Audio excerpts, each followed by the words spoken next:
The irony of shareholders and mining companies in Canada.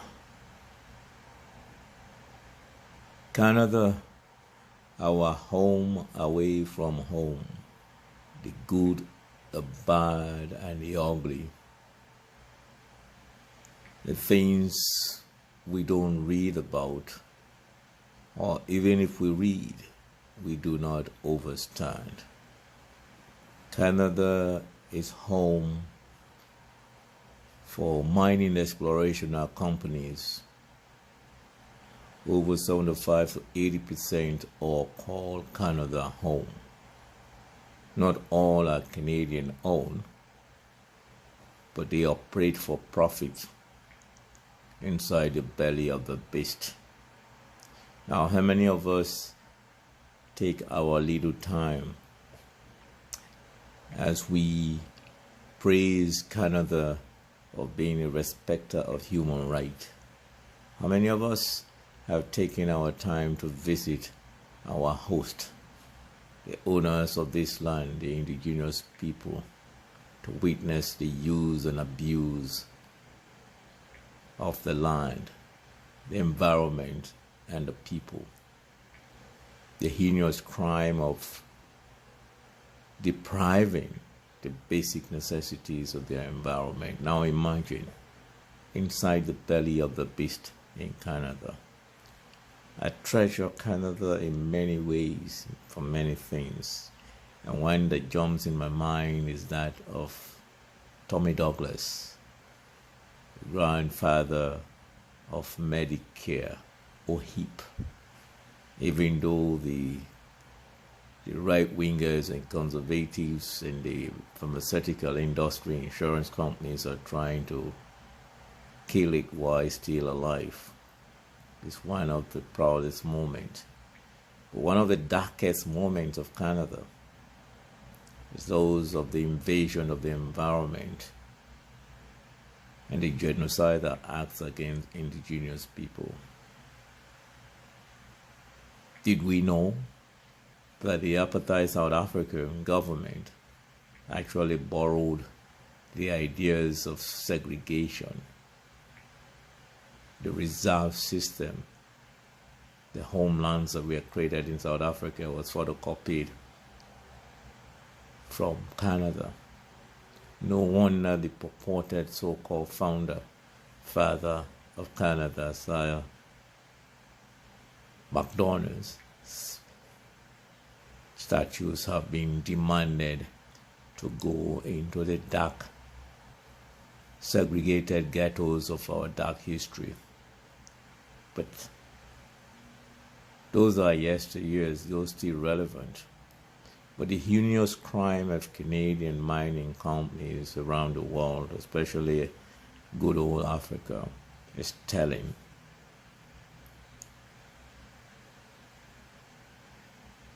Magufuli, former president of Tanzania, stood tall and within 5 years was able to demand payment for some heinous crimes that he transformed his nation with. The reason why he was hated or disliked to the point that conspiracy theories, if not factual theories, have indicated that he was murdered. Yes, but all the newspapers were trying to project about Magufuli was that he was a bad leader that stood against coronavirus. Look at the Brazilian president, or Donald Trump himself, and many other naysayers. Even when everybody knew that the guy was doing a yeoman's job. May his soul rest in peace. But I do this piece because of a disturbing trend in Namibia.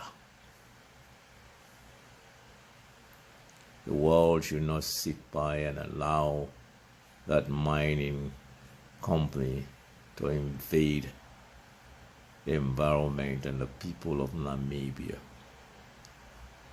Coronavirus have shown the wretched side of greedy profit makers. This is 2021. It should not be allowed to, but it is going to, because we are all hypocrites.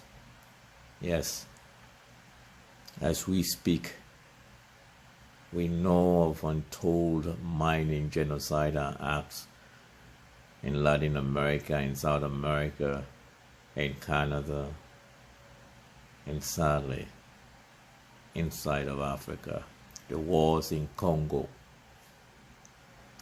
Most of these civil unrest in Africa are beyond the ordinary person's eyes. The purported civil war of Sierra Leone was nothing but blood diamond, financed and instigated by a former apartheid ex-soldier under the so-called executive outcomes, mercenaries that had no mercy even for rats, because when they enter, they leave nothing standing. Tony Blair knew, and many of the other people knew about their heinous crime. The United Nations and NGOs were even working with them. And when the crime went out, they went into their suits. And today, they are still controlling those mining companies. Just signed the deal. And you see our Africans shouting about leaders, leaders, leaders. Nigerians are one of the most productive people. You know, I'm glad I'm not a Nigerian. I'm glad I'm not Jamaican. But thank God I am a Pan-Africanist. And that means I'm a proud Nigerian and a proud Jamaican.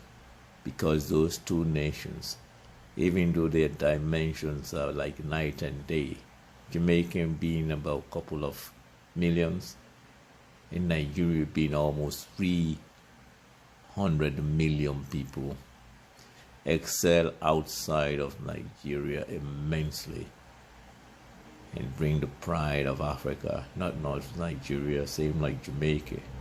Out of many, we are one. But in Nigeria, nothing is working because none of us are working. We are all coconut heads, blaming leaders, leaders, leaders, leaders, leaders, Fulanis, Fulanis, Fulanis, Boko Haram, Boko Haram, Boko Haram. And who are all these people? These are all financed, incited, and instigated by mineral resource companies or cartels.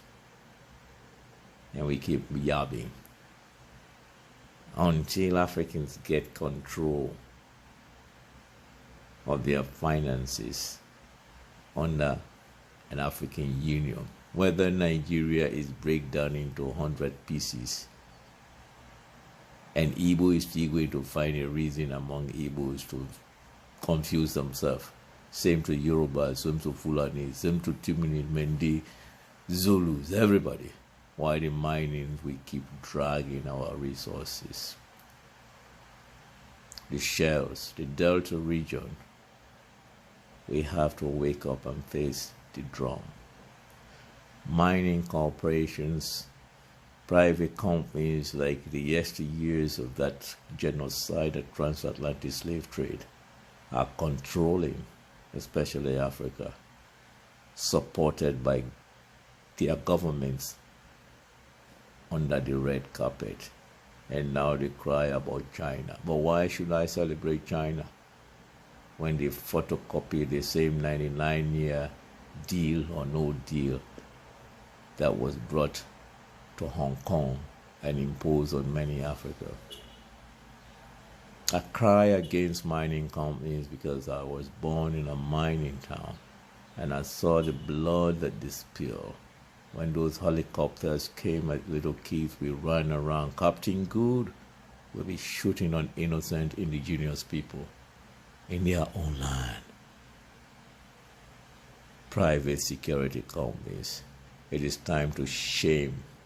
But we will be remiss if we don't end up with the shame of unions, religious institutions, because these are the ones that cry for democracy and equal rights, but they are the shareholders of all these corporations. The irony of shareholders and mining companies ravaging our world, our environment. Do we really still need these precious goods? If we do, can they be properly harvested? Are we not preaching about alternative measures to make our world a better place? Mining companies, explorers and explorators, just like the Columbus lies, they are liars and thieves, and they need to be stopped.